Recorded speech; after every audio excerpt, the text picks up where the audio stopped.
திருக்குறள்ல மானம்ங்கிற அதிகாரத்துல 9வது குறள்ல மயிர் நீப்பின் வாழா கவரிமா அன்னார் உயிர் நீப்பர் மானம் வரின் அப்படின்னு சொல்லியிருப்பாரு.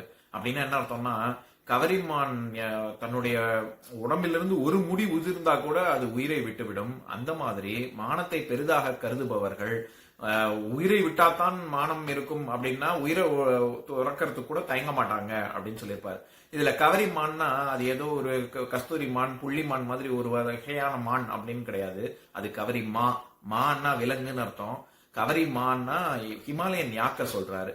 அதாவது குளிர் பிரதேசத்துல இருக்கிறதுனால அதனுடைய உடம்புல இருந்து முடி உதிர்ந்தா அதால உயிர் வாழவே முடியாது. அந்த மாதிரி உத்தமர்கள் மானத்தை பெரிதாக கருதுவார்கள் அப்படின்னு. அந்த காலத்துல ராஜாக்களுக்கு சாமரம் வீசுறாங்கல்ல, அந்த சாமரம் இந்த கவரிமாவினுடைய முடியிலிருந்து தான் செய்யறாங்க. நன்றி, வணக்கம்.